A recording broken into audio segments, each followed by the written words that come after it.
કઠોળ આપણા રોજિંદા સાથી છે, પણ પ્રશ્ન એ ઉભો થાય છે કે કઠોળને શેકીને ખાવું કે પલાળીને. તો ઘરેલું ઉપાયો અને દાદી નાનીના રીતોથી લઈને આજના ડાયટિશિયનો સુધી કઠોળને લઈને અનેક સલાહો મળે છે. તો પલાળેલા કઠોળ શાંતિથી પાચન સુધારે છે, જ્યારે શેકેલા કઠોળ તંદુરસ્તી વધારે છે. અને શારીરિક જરૂરિયાતો અને જીવનશૈલી અનુસાર કઈ રીતે વધુ લાભદાયક છે તે સમજવું મહત્વપૂર્ણ છે. તો ચાલો બંને વિકલ્પોની વિશેષતાઓ વિશે જાણીએ અને સમજીએ કે તમારી થાળીમાં રહેલું કઠોળ કઈ રીતે ખાવું જોઈએ. નમસ્કાર દર્શક મિત્રો, બેસ 90 ન્યૂઝમાં આપની સાથે હું છું નેહા પટેલ. ચણા ખાવાથી ઓવરઓલ હેલ્થને અનેક ગણા ફાયદાઓ થાય છે. તો ચણામાં રહેલા તત્વો શરીરને પૂરતા પ્રમાણમાં પોષણ તત્વો આપવાનું કામ કરે છે. આમ દરરોજ તમે એક મુઠ્ઠી ચણા ખાઓ છો તો સ્વાસ્થ્યને અઢળક ફાયદાઓ થાય છે. તો ડાયટિશિયનના જણાવ્યા અનુસાર પલાળેલા ચણા હેલ્થ માટે વધુ લાભદાયક માનવામાં આવે છે. અને પલાળવાથી ચણામાં રહેલા પોષક તત્વો સારી રીતે શરીર દ્વારા શોષાઈ જાય છે અને તેનું પાચન પણ સરળ બને છે.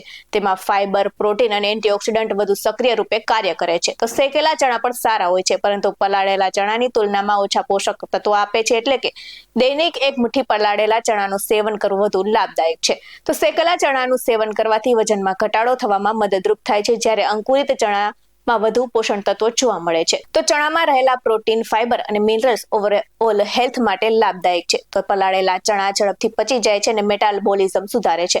તો ડાયટિશિયનો એવું પણ જણાવે છે કે પલાળેલા અને શેકેલા ચણા બંને લાભદાયક છે. જો અંકુરિત ચણા વધુ પોષક તત્વોથી ભરેલા હોય છે.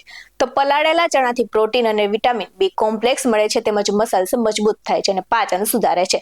તો શેકેલા ચણા ડાયાબિટીસ અને થાઇરોઇડ માટે યોગ્ય છે. વજન ઓછું થાય છે અને તેનું સેવન ખૂબ જ ફાયદેમંદ રહે છે. તો આ સાથે જ બાફેલા ચણાનું સેવન કરવાથી તમારા હાડકાં મજબૂત થાય છે અને શરીરને અનેક સમસ્યાઓમાંથી મુક્તિ મળે છે.